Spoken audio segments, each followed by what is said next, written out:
Good morning. It is Friday, April 12th, and welcome to this episode of Tiger Vision News. I'm Matt. And I'm Kooper. And TVN starts right now.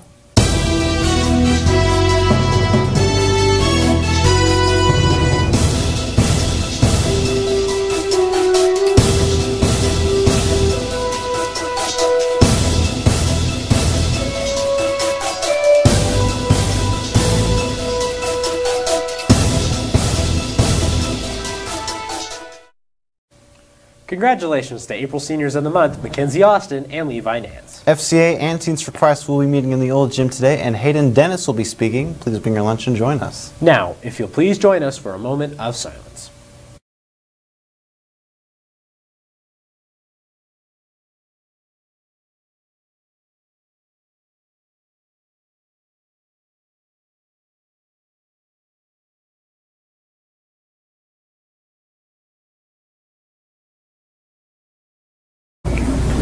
Would you please stand for our Pledge of Allegiance to the American flag? Attention, salute, pledge. I pledge allegiance to the flag of the United States of America and to the republic for which it stands, one nation under God, indivisible, with liberty and justice for all. This broadcast is brought to you by Cornerstone Funeral Home and Crematory, Keith's Hardware and Supply, Renfro Electric, Fort Gibson Education Foundation, Info Media, Dr. Debbie Coy, The Tiger's Den, Garrett Family Funeral Home, Fort Gibson State Bank, Fort Gibson Nursing Home, and Green Country Lanes and Muskogee Skate Center. The library's March Madness event has drawn to a close. This past Wednesday, it was announced that the Hunger Games beat out the Percy Jackson series as the #1 favorite of Fort Gibson. Speaking of the library, the high school library will be holding its first high school book fair. It will be held April 15th through the 19th in the high school library. You can also access it online April 10th through 23rd by going to the link on the high school library webpage. They will also be open for parent-teacher conferences on April 16th until 7 p.m. Speaking of parent-teacher conferences, our last parent-teacher conference for the year will take place next Tuesday. If your parents would like to attend, they can sign up online at Fort Gibson School District website, and there is a link on the main page. The annual NHS banquet is this Monday at 6:30 p.m. in the high school cafeteria. Thursday, the Red and White Scholar Banquet is at 6 p.m., and Tiger Vision will be streaming the event starting at 6:30. Nowadays, it can be hard to get a good home-cooked meal. But thanks to a restaurant in Holbert, this type of cooking is making a comeback. Here's Garrett with more. The Wheelhouse Kitchen is a fairly new restaurant in Woodall, which is near Fort Gibson. Only the locally freshest grown ingredients make it into the kitchen at the Wheelhouse. I decided to talk to the restaurant owner to find out just what inspired her to make her own restaurant. So my husband's family has always done restaurants, and this was actually his aunt Barbara that built it. And then after my dad passed away, we took over his farm, and we kind of just wanted to get back to basics and give a restaurant that would help the local farmers, and then just real food for the community. The Wheelhouse actually means House of Will, and my husband's dad was William. My husband's William, but he goes by Cole, and then my son is William, but goes by Max. So it's 3 generations of William, and it's House of Will. I have a lot of plans for the Wheelhouse. This is basically phase 2, getting the restaurant open. We'd like to build a big outside venue and outside seating and for outside concerts. The Wheelhouse sounds like the perfect place to dine. However, they're only open Thursday through Sunday, so make sure to grab a bite when you can. This is Garrett reporting for Tiger Vision News. I've never been into Wheelhouse Kitchen before, but I am a big fan of home-cooked meals. Me too. I should probably give that place a try. Our Animal Science Quiz Bowl team competed this week and brought home first place in the team arena. They are now state contest bound, and congratulations to Cameron Odell, Garen Kraut, Court, Brennan Barry, and Josh Yoder. Our livestock judging teams have been pretty busy these last couple of weeks, getting ready for the state contest on April 27th. They have collectively won several awards at recent contests. Congratulations to our judges, and best of luck at state. And now let's go to Dallas for this week's Tiger weather.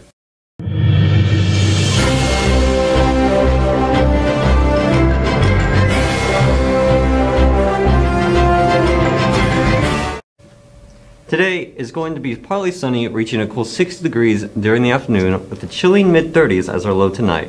Yet again, the weekend will have a chance of showers, with Saturday being cloudy, chilly, and wet, with chances of rain starting midday and temperatures only reaching the mid to upper 40s. Sunday will have a 30% chance of rain, and the temperatures will be a bit warmer, reaching to the upper 50s. Moving on to the next school week, we'll start Monday bright and sunny, with temperatures almost reaching the upper 70s, but with still starting cold and with lows in the mid 40s. Then on Tuesday and Wednesday, it'll be cloudy with chances of rain on Wednesday and warmer temperatures in the 70s. We'd like to thank Channel 6 for providing this week's weather graphic, and now a word from one of our sponsors. Fort Gibson Education Foundation's desire is to help our students receive the best possible education our community can provide. We make every effort to be the highest quality educational system in the state. Donations equal opportunities, opportunities for students and teachers to be their best. An opportunity to build, design, and compete. An opportunity to create, design, and share. An opportunity to encourage, develop, and provide. An opportunity to travel, process, and gain real-world knowledge. An opportunity to honor, celebrate, and inspire. When you donate to our Fort Gibson Education Foundation, 100% of what you donate goes back into our classrooms for students and teachers, so we can give them as many opportunities as possible. We are your Fort Gibson Education Foundation.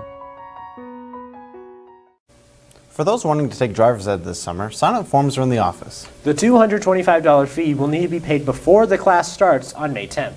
There will be a cheerleader tryout clinic this afternoon in the NEB Cheer Gym from 3:30 to 6:30. Tryouts are tomorrow, April 13th at 10, and students who have signed up for cheer need to give each of their teachers a teacher evaluation form and pay the tryout fee. This sign-up sheet and forms are available in the office. Yearbooks are being sold for $45 from now until April 22nd, so if you haven't purchased a yearbook, you should probably do so. Your time is running out. Now, let's swing on over to Dawson for this week's Tiger Sports Update.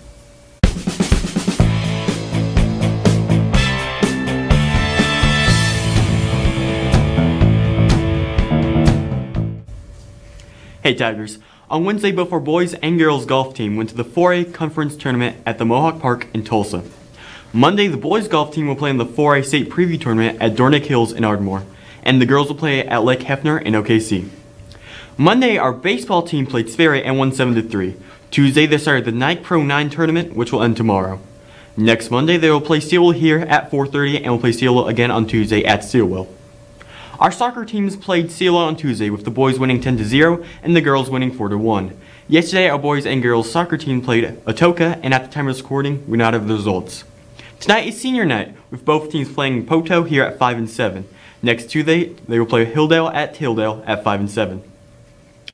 Monday our slow pitch team played Salsa in a doubleheader and won both games. Yesterday they faced Steelwell and Sallisaw, and at the time of this recording we do not have the results. Today and tomorrow they will participate in the Sequoia tournament. Next Monday they will play Otaha at 4. There's also a track meet happening today at Shakota. We wish our runners the best. This has been Tiger Sports, and now a word from one of our sponsors. If you're looking for some local entertainment, look no further than Green Country Lanes, located on South York Street in Muskogee, a prime place for open bowling, birthday parties, and glow bowling. Come on out to Green Country Lanes, where bowling is a sport for those who have talent to spare. Tiger Vision is in the process of preparing for the next year, and we're looking for a few good people to fill in the seats around here. So, if you're interested in the journalism broadcast field, or just want to write some stories for airing on the broadcast, or even want to take our places here behind the desk, well, come on up to our studio in Mrs. Parasoto's room above the Student Union and pick up an application. The bonus part of this class is the take-in with approval, of course. It can count as a computer credit for graduation. Don't be scared. It takes work, but can really be a lot of fun. And now let's head over to Noah for Riddle Me This. Schools teach us that intelligence is measured by how well we do on tests, but I'm here to prove that intelligence is measured by how well you perceive a question. This is Riddle Me This. You ready for a riddle? Not really. Sure. Yes. Alright. What makes the number 7 different from any other number 1 through 10? What makes 7 different from every other number that's 1 through 10? It has an N in it. 1. What makes the number 7 different from every other number that's 1 through 10? It's even. What makes the number 7 different from every other number that's 1 through 10? Because it's a different number. No, it's because there's 7 letters in 7. 7's the only number that has 2 syllables. 1, 2, 3, 4, 5, 6, 7, 8, 9, You missed 10. 6. The only number that has 2 syllables. Gross. It's the only number that has 2 syllables. I knew that. 7 has 2 syllables. Ow! That's all the time I have for this week. See you next week on Tiger Vision News. Thank you for watching this week's episode of TVN. I'm Kooper. And I'm Matt. See you next week for more Tiger Vision News.